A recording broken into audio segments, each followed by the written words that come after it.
Private ವಿಚಾರಕ್ಕೆ room ತಗೊಂಡಿರಬೇಕು. ನಾವು disturb ಮಾಡೋದು ಸರಿಯಲ್ಲ ಎಂದು ಆಕೆ ಮುಗಿಸೋ ಮುನ್ನವೇ ಅವಳ ಕುತ್ತಿಗೆಗೆ ಕೈ ಹಾಕಿ ಗೋಡೆಗೆ ಒರಗಿಸಿದ Lucky, do you know who she is my wife ಎಂದ. ಅವನ ಭಯಂಕರ ಕೋಪ ಹಾಗೂ ಧ್ವನಿಗೆ ಹೆದರಿದವಳು, ಸಾರಿ ಸರ್ ಎಂದಳು. Use the master key immediately ಎಂದ.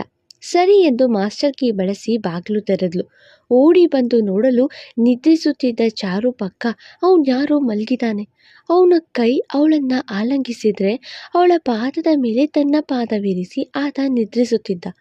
ಇದೇನು ಸರ್ ನಿಮ್ಮ ಹೆಂಡತಿ ಅಂದ್ರಿ, ಯಾವನ ಜೊತೆಲೋ ಎಂದ ಆ ಹುಡುಗಿ ಮಾತು ಮುಗಿಯೋ ಮುನ್ನವೇ ಮಲಗಿದ್ದ ನೀಚನ ಕಾಲೆಳೆದು ಮಂಚದ ಕೆಳಗೆ ಉಳಿಸಿದ. ಆತನಿಗೆ ಆಗ ಎಚ್ಚರವಾಗಿತ್ತು.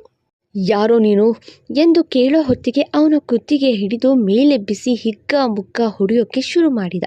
ಅವನು ಕೈ ಎತ್ತಲು ಅವನ ಕೈಗಳನ್ನು ನುಲಿಚಿ, ಎಷ್ಟೋ ಧೈರ್ಯ ನಿನಗೆ, ನನ್ನ ಹೆಂಡತಿ ಮೈಗಂಡ್ಕೊಂಡು ಮಲಗಿದ್ಯಾ, ನಿನ್ನ ಇವತ್ತು ಸುಮ್ಮನೆ ಬಿಡೋದಿಲ್ಲ ಮಗನೆ, ಇವತ್ತು ನಿನ್ನ ಸಾವು, ನಿನಗೆಷ್ಟು ಧೈರ್ಯ ಇದ್ರೆ ನನ್ನ ಹೆಂಡತಿನ ಮುಟ್ತೀಯೋ ಎಂದು ಮೂಗು ಬಾಯಲ್ಲಿ ರಕ್ತ ಸುರಿಯೋ ಹಾಗೆ ಚೆಚ್ತಿದ್ದ.